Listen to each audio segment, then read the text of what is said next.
of generation, and ultimately you'll be getting, hopefully, the globally optimal solution. Now I'll be discussing how do these particular operators work, like reproduction, crossover, and mutation in details after some time. So this particular schematic view shows the working cycle of a genetic algorithm. So once again, I'll be discussing in much more details. Now, let me repeat whatever I discussed till now regarding genetic algorithm. It starts with a population of random initial solutions. The fitness or the goodness value, that is objective function value in case of maximization problem of each solution in the population is calculated. Now, if you have the minimization problem, so you'll have to convert it to maximization problem, and how to do it, that I'm going to discuss after some time. Now, on principle, a GA can solve the maximization problem. Now, as I told that if there is a minimization problem, that has to be converted into the maximization problem. Now, how to do it, that I'm going to discuss. Supposing that I have got a minimization problem, the problem is as follows: minimize y equals to fx. Now this minimization problem has to be converted to the maximization problem. How to do it? So this minimization problem will be converted to the maximization problem by using any one of these particular forms. So this minimization problem can be written as either maximize minus fx using the duality principle, or I can write down maximize 1 divided by fx for fx not equals to 0, because if fx becomes equal to 0, so this will become 1 divided by 0, so that will become infinity. Or I can use maximize 1 divided by 1 plus fx for all fx greater than equals to 0, because if fx become equals to minus 1, then once again it will become 1 divided by 0. So you'll be getting that particular the infinity. Or you can write down maximize 1 divided by 1 plus fx square. That's so that we get the positive value for this particular fx square. So let me repeat, the minimization problem y equals to fx can be converted to the maximization problem by using any one of these four possibilities. And once you have converted the minimization problem to the maximization problem, now very easily you can use the conventional genetic algorithm to find out the optimal solution. The population of solution is then modified using the different operators like reproduction, crossover, and mutation, and that will complete one cycle of this particular the genetic algorithm. And as I told, once again I'll be discussing all such things in details. Now let me give you some introduction to the reproduction operator. Now in genetic algorithm, the initial population is generated at random using the random number generator. So there is no guarantee that all the solutions we consider in the initial population could be good. There could be some bad solutions also. Now in reproduction, actually what we do is we try to select the good solution, and we try to keep multiple copies of this particular good solution in the betting pool, and at the same time we try to remove those bad solutions. So the purpose of reproduction is to form a mating pool starting from the initial population, and by doing that we select only the good solutions, and there could be multiple copies of the good solutions also. Now if you see the literature, we have got a number of reproduction schemes. For example, say we have got the proportionate selection or the ruler wheel selection, we have got the ranking selection, Then we have got the tournament selection. Now I'll be discussing in detail the working principle of these particular the different reproduction schemes, uh, like your proportionate selection, like ruler wheel selection, then ranking selection, tournament selection after some time. Now, once you've got the mating pool using the reproduction scheme, now I can find out the mating pairs. Now, each mating pair will consist of two solutions, and this mating pair is also selected at random using the random number generator. And once we have got the mating pairs, now we take the help of the crossover operator. In crossover, there will be an exchange of properties between the parents, and as a result of which new children solutions will be created. So through this crossover operator, there will be exchange of properties. Now, due to this exchange of properties, if the parent solutions are good, there is a possibility that we'll be getting either good or even better children solution. But of course, there is no guarantee.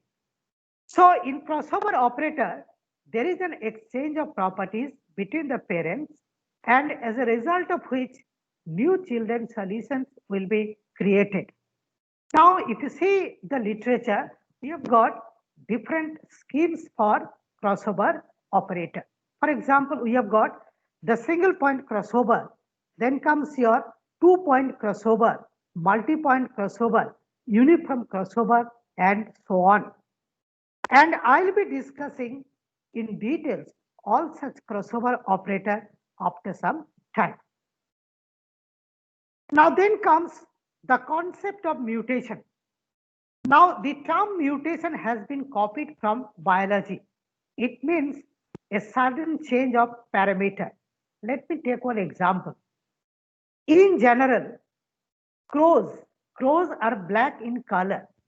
But if you can find out a white crow, that means it has come due to biological mutation. Now, as I told, mutation means a sudden change of parameters. Now, in genetic algorithm, so this particular mutation operator is also copied in the artificial way so that we can bring some abrupt change in the solution. And this mutation operator is going to help us to come out of the local minima problem. So using this mutation operator, so there is a possibility that we'll be able to overcome this local minima problem. That means we'll be able to put at least one solution in the global basin. And if you can put at least one solution in the global basin, there is a possibility GA will try to find out the globally optimal solution. So this thing, once again, I'll be discussing in much more detail. And as I told, one generation of a genetic algorithm includes reproduction, crossover, and mutation operator. Now, there must be some termination criteria because this is an iterative method.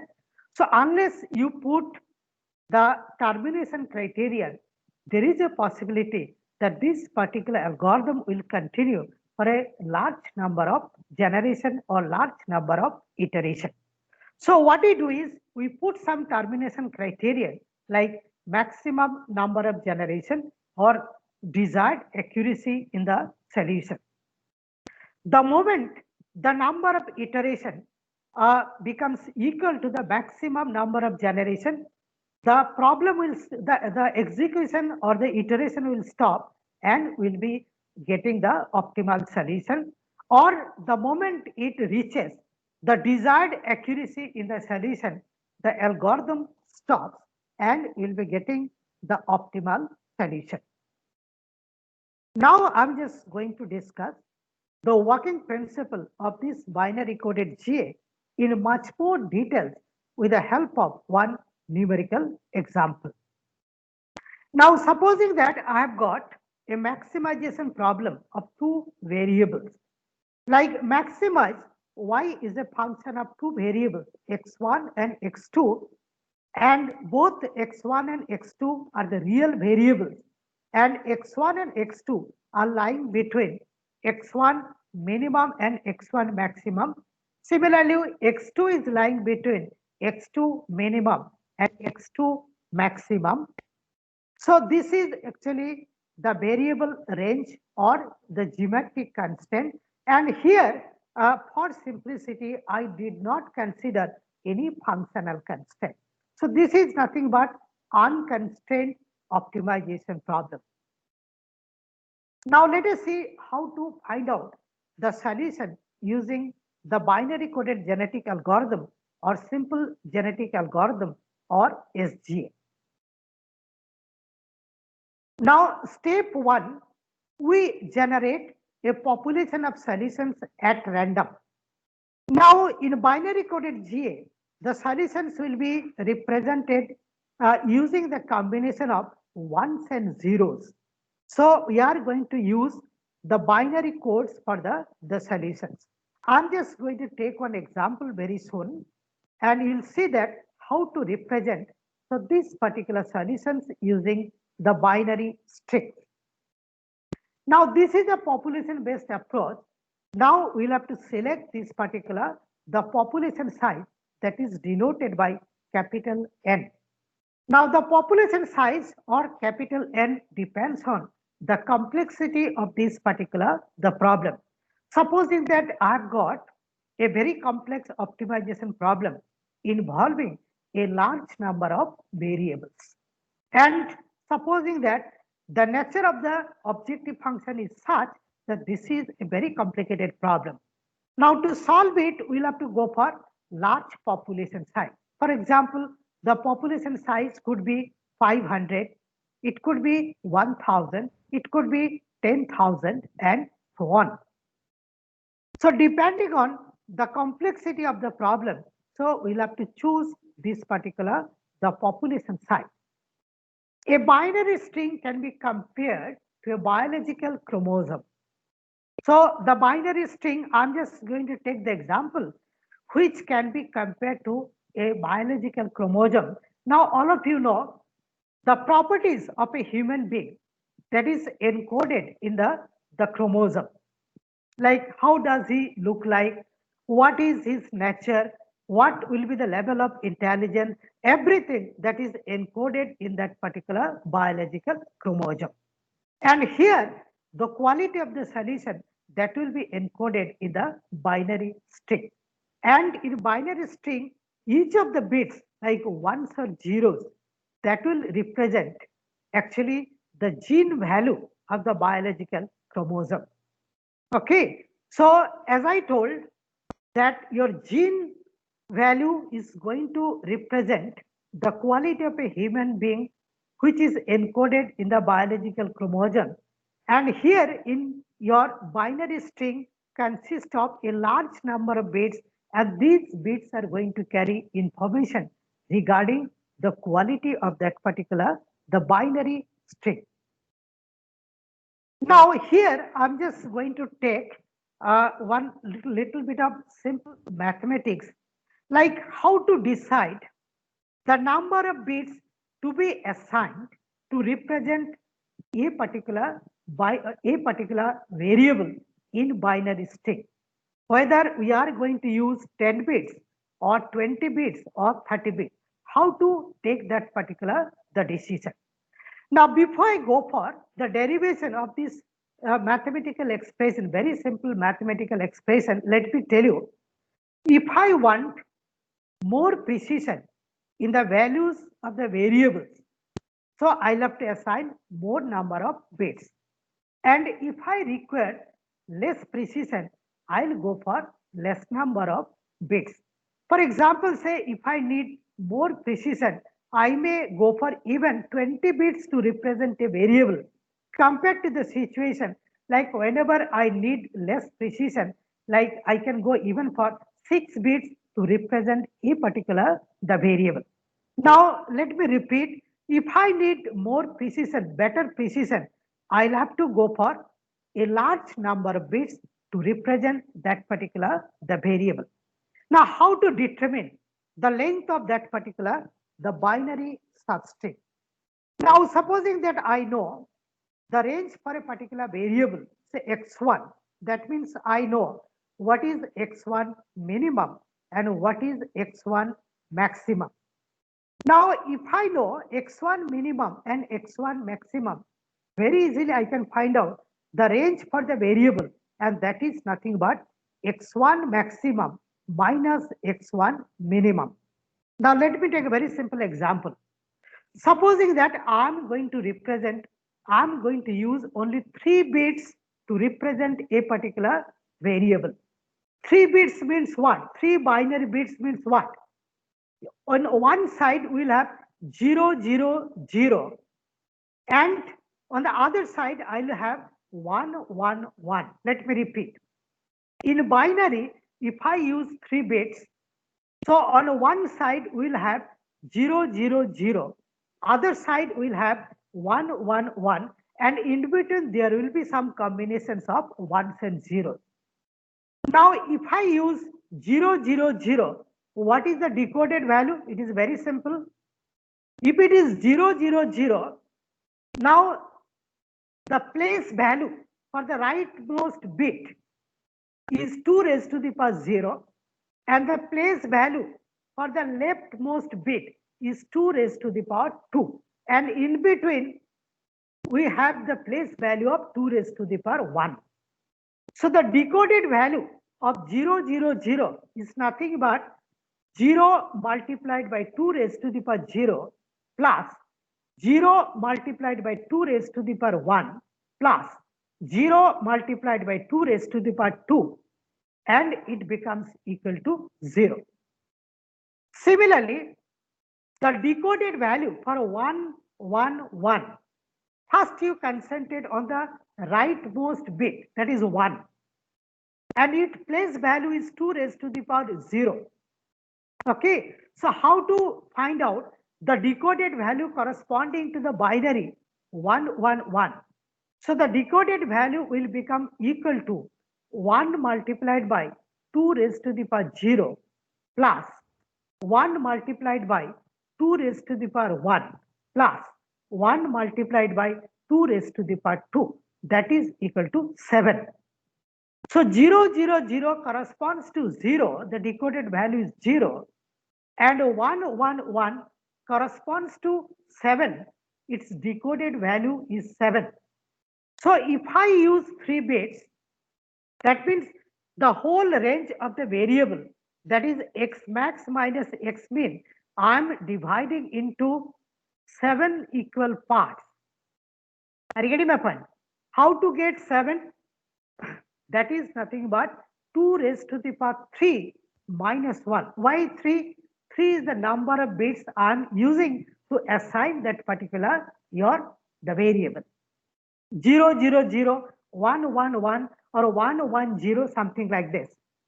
So I am assigning 3 bits. So the whole range, that is x max minus x min, that is divided into 7 equal parts, and 7 is equal to 2 raised to the power 3 minus 1. That means if I use L number of bits to represent a particular variable, the whole range of the variable, that is x1 max minus x1 min, that is divided into 2 raised to the power L minus 1. So x1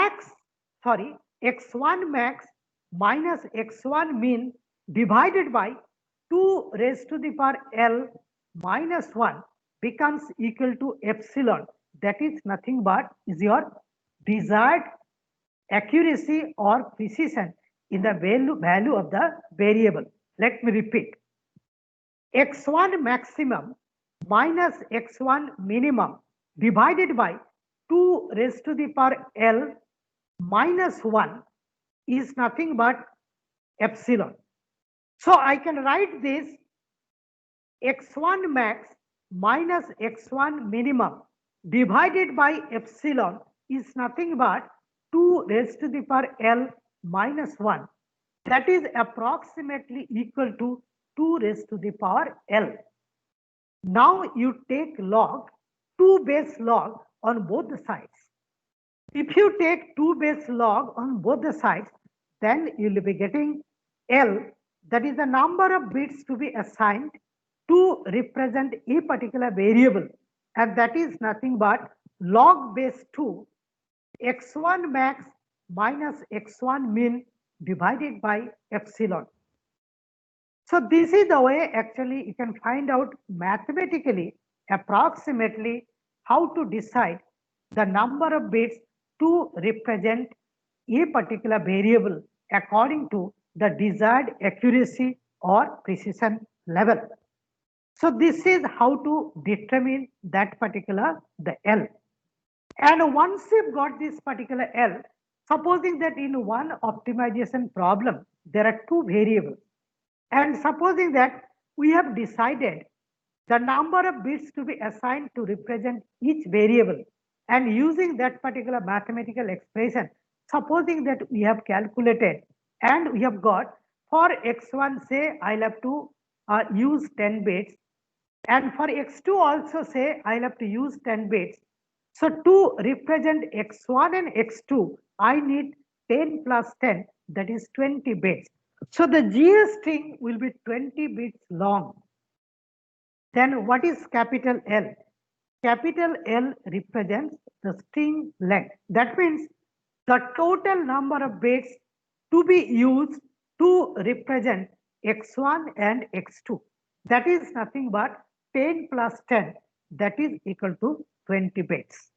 So I'll have to use 20 bits to represent a particular GA string, and the same thing I have written here. Let us consider 10 bits to be used for each variable. So your GA string will be 20 bits long, and here I'm just going to show you one hypothetical initial population of the GA selected at random. The first GA string is nothing but 100 dot dot, so it could be either 0 or 1, and the the rightmost bit is nothing but 1.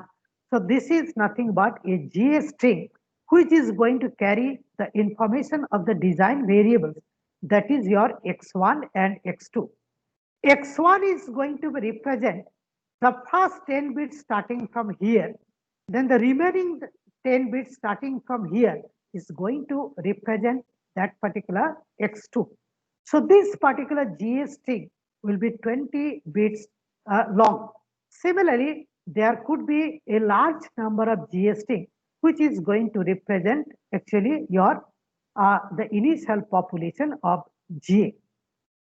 And once you've got this particular initial population GA, which is selected at random, so this particular GA string are going to represent the quality of the solution for the whole population of the GA. Now let us see, once you have created this initial population of solution, so how to find out the decoded value, or how to find out the real values corresponding to this for each of these GA string. So those things I'm going to discuss in detail. Now, second step is nothing but the fitness calculation. That means we try to find out the goodness or the fitness of each of the GA string, and to find out the goodness or the fitness of the GA string, we try to find out the real values of the variable x1 and x2. Now, how to find out the real values for these variables, that is x1 and x2. Now, let me repeat, to represent each of these x1 and x2, say I'm using 10 bits, and if I use 10 bits, supposing that I can find out the decoded value. How to find out the decoded value, I have already discussed. And what you need to do actually little bit of practice. For example, say if I have got a GA string like 1110, so how to find out the decoded value? Please try. Okay, and if there is any problem, I am there to help you. I hope all of you will be able to find out the decoded value corresponding to the binary. Now, once you have got the decoded value corresponding to that particular binary substring, very easily you'll be able to find out the real value. That is, x1 real is nothing but x1 minimum plus x1 maximum minus x1 minimum divided by 2 raised to the power L minus 1 multiplied by the decoded value. Now, what is L? Small l is nothing but is your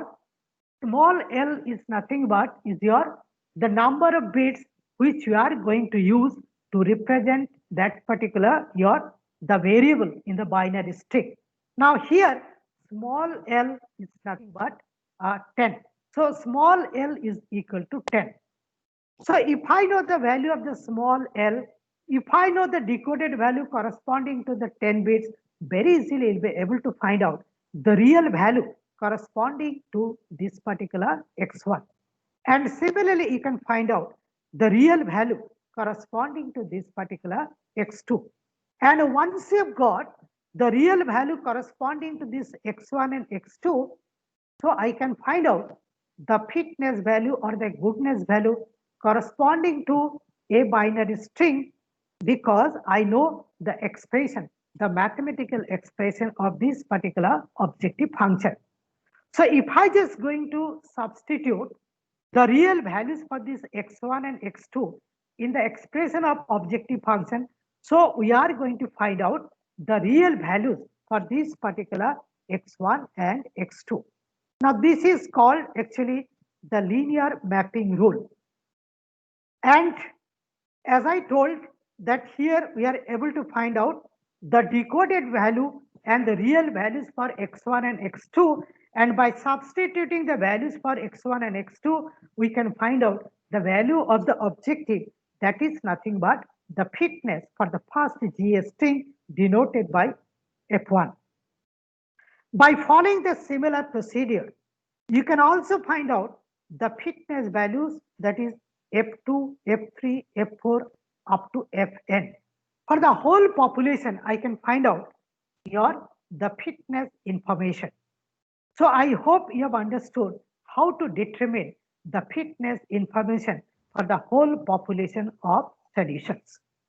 And once you have got the fitness information or the goodness information for the whole population of the GA solution, now we are in a position to use the operators that is nothing but reproduction, crossover, and mutation. Now I'm going to discuss in detail like how to use the different reproduction schemes so that we can form the mating pool starting from the random initial solution. Now, if you see the literature, we have got a number of reproduction schemes. For example, say we have got the proportionate selection or the ruler wheel selection. We have got the ranking selection. We have got the tournament selection and so on. Now, out of all the reproduction schemes, the oldest one is your proportionate selection or the ruler wheel selection.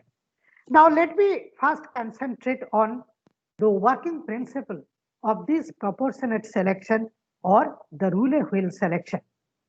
Now, in proportionate selection or the ruler wheel selection, the probability of getting selected for a particular binary string in the mating pool is proportional to its fitness or goodness. That means the more the fitness value, the more will be the probability of being selected in the mating pool and vice versa. So we try to find out the probability of selection using the fitness information. And this particular reproduction scheme, that is the proportionate selection or the ruler wheel selection, will be implemented with the help of ruler wheel. Now I'm just going to tell you the principle of a ruler wheel first. It is very simple.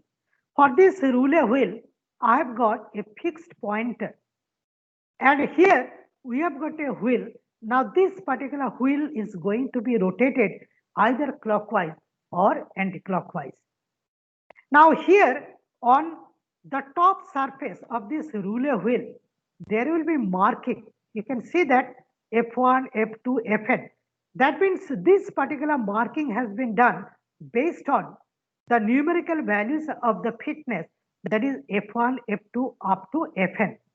If F1 is found to be the maximum in terms of numerical value, so F1 is going to consume the maximum amount of area on the top surface of this particular the roulette wheel. Same is true for F2, F3 up to Fn. Now, supposing that a particular GS string, say Fn minus 1, is going to have the minimum fitness. The minimum fitness means it is going to take here the minimum amount of area on the top surface of this particular the roulette wheel. So supposing that we have got marking on the top of this particular wheel, depending on the fitness value. And once you have got this particular marking on the top surface of the roulette wheel, and we have got the fixed pointer. Now, if I just rotate once, either clockwise or anti-clockwise, so there is a possibility that this particular roulette wheel is going to stop after some time.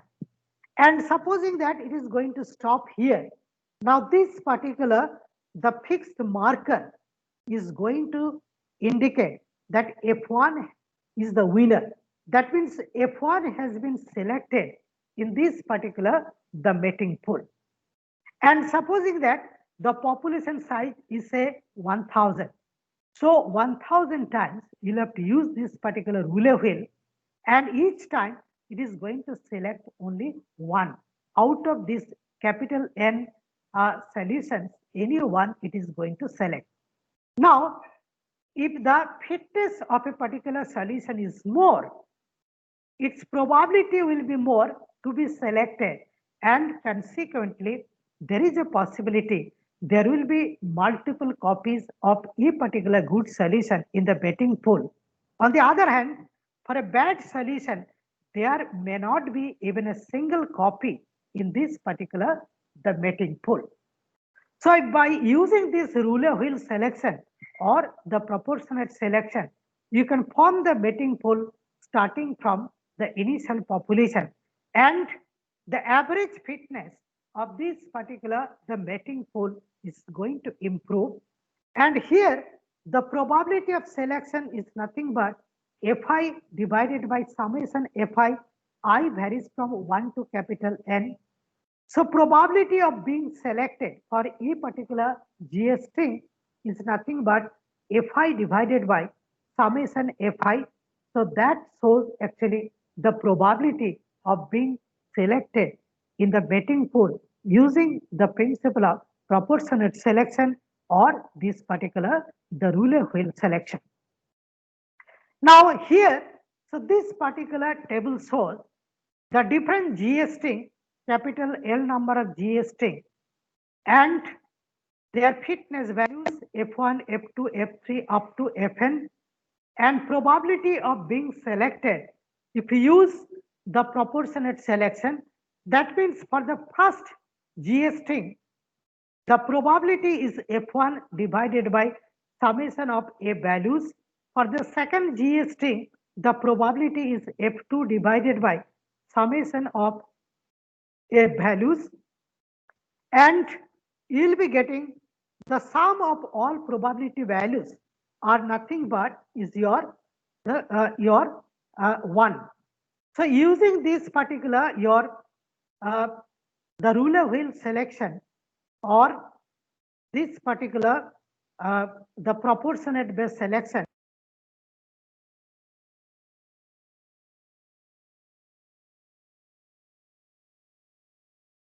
So you will be muted.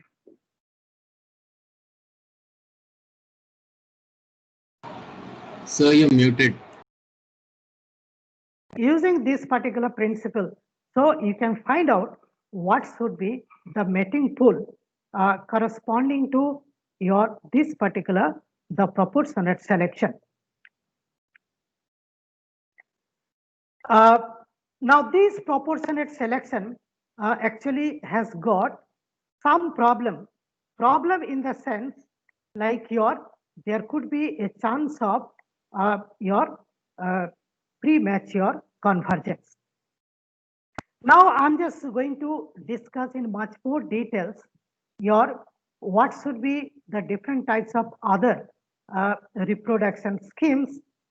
But before that, let me go to the PPT file. Let me stop here a little bit. Once again, I'll start because I'll have to find that PPT file.